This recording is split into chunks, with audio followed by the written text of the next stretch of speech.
Immoo qubni miila keenyaa waa'ee amala keenyaa maalima kan jedhu ilaalla. Kanaan dura qubni harka keenyaa waa'ee amala keenyaa maalima kan jedhu ilaalleerra. Mee amma immoo qorannoon akka ibsanitti qorannoon gurguddaan namarratti taasifaman dheerina quba miilaa ilaalanii amala namaa akkamiin maal akka ta'e himuu danda'ama kan jedhu ilaalla. Kan jalqabaa quba guddaarraa kaanu qubni guddaan kanneen biroorra dheeraa yoo ta'e namoonni akkasii baay'ee qaxalee fi yaada waa uumuu danda'u kan qabanidha. Rakkoo adda addaa furmaata gaarii kanneen dhiyeessuu danda'anidha. Rakkoon adda addaa mudate furmaanni fooyyee qabu isaan biraa argama jechuudha. Akka dadhabbiitti yookaan akka rakkootti ammoo waa irratti sirriitti xiyyeeffachuun isaan hafa. Waa ta'e irratti fookas hin godhan yeroo hedduu yeroo dheeraaf akkasumas yeroo waa dalagan yookaan waa dubbatan wanta nama biraa yookaan nama isaan bira jirutti dhaga'amuu danda'u hin ilaalanii hin yaadan. Waanuma isaan itti fakkaate qofa dubbatu namni biraa maaltu itti dhaga'amuu danda'a nama biraa miidhuu danda'a laata jedhanii hin yaadan jechuudha. Kanneen qubni guddaa isaanii gabaabaa ta'e immoo al takkaatti waan hedduu dalaguu fi hoogganuu danda'u. Namoonni akkasii namoota hoogganoo ciccimoo ta'an jedhamu. Akkasumas kanneen akkaataa itti namatti dhiyaachuun namoota gara yaada isaaniitti harkisanii fi geggeessan kanneen beekanidha jechuudha. Kanneen qubni guddaa isaanii gabaabaa ta'e. Gara quba lammaffaatti yoo dhufne qubni miilaa lammaffaa jechuudha. Namoonni qubni lukaa yookaan miila isaanii lammaffaa dhedheeroo ta'an kanneen kaan irra yoo dhedheeroo ta'an akka suuratti argitan kana namoota gaggeessummaa cimoo ta'anii fi bu'aa buusanidha. Haa ta'u malee dirqama wanta isaan jedhan akka ta'u barbaadu akkas ajaju. My way no way kan inni jedhan jechuudha. Kanuma inni jedhe qofa ta'uu qaba dirqamas raawwachuu qaba kan inni jedhan malee amalaan kan nama gaggeessan miti. Dura egaa biyya Indiitti haadholiin ilma isaanii shamarran qubni lammaffaa isaanii kanneen kaan irra dhedheeraa ta'e akka fuudhan hin fedhan yookaan hin barbaadan. Sababni isaas isaan akkasii abbaa manaa ajajuu baay'isu. Faartuu boosii jedhamu warri akkasii. Kanaaf dur akkasidha jechuudha. Nama dirqamaan nama hojjechiisuu kanneen barbaadanidha. Akkasumas quba lammaffaaf sadaffaa gidduu gaappii yoo jiraate namoota akkasii eenyummaa isaanii miira isaaniirraa adda of baasuu kan danda'anidha. Jechuunis miira isaaniin kan hin mo'amnedha jechuudha. Yoo waa aaran aariidhaan waan dalaganii yoo gammadanis gammachuudhaan dalaganii miira isaanii ni to'atu.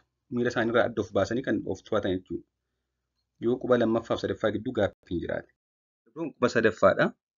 Namoonni qubni sadaffaa isaanii dheeraa ta'e namoonni akkasii immoo namoota fedha hojii cimaa qabanii namoota waa dalaganii xumuruuf murannoo cimaa qabanii fi hojii isaanii hojjetanii milkaa'anidha. Chaayinoonni bara durii namoota fedha hojii qaban kanaan adda baasu. Qubni sadaffaa isaanii kanneen kaan irra kan miillaa dheeraa taanaan namoota baay'ee hojii jaallatanidha. Akka miidhaatti garuu namoonni akkasii hojiin ala bashannana jaalala maatiif kan kana fakkaataniif yeroo hin kennan. Faallaa kanaa immoo namoonni qubni sadaffaa isaanii gabaabaa ta'e bashannanaaf tapha jaallatu. Hojii dirqama yoo isaanitti ta'e malee hin hojjetanii yookaan hin fedhan. Life is short warra jedhan jechuudha akkasii. Garuu quba afuraffaadha. Qubni arfaffaan baay'inaan waa'ee walitti dhufeenyaa hima. Waa'ee maatii jechuudha. Namoonni qubni arfaffaa isaanii dhedheeraa fi qajeelaa ta'e namoota akkasii biratti maatiin bakka guddaa qaba. Waan hunda dura maatii dursisiisu nama dhaggeeffatanii fi kunuunsanidha. Maatii keessaa namni tokko gaddinaan isaan waliin miidhamu isaan waliin gaddu. Nama isaan miidharraallee fagaachuu hin danda'ani.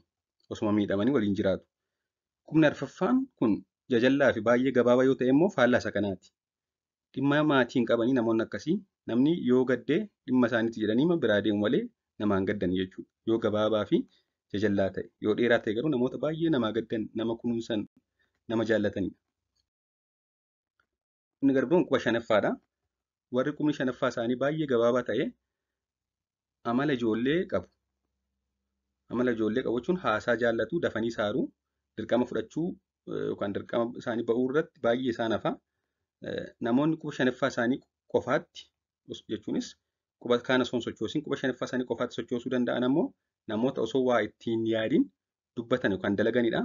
Namoota waan haaraa yaaluu fi raawwachuu kan jaallatanii fi amala namoota ofitti harkisuu danda'u kan qabanidha.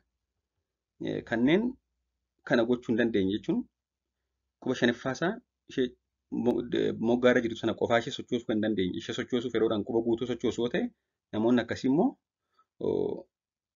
waan duraan beekan yookaan waan duraan baraniin ala waan biraa hin fedhan. Waan ta'e irratti fiksitiidha jechuudha. Waan haaraa shaakaluu bakka haaraa deemuu fedhan. Amala dhaabbataa fi amanamaa ta'e qabu. Kun egaa akka waliigalaatti kan jirudha. kan qorannoon agarsiisu waan dhaggeeffattaniif galatooma. Kan keessan kam keessatti akka argamu meenaakaa turtii gaarii.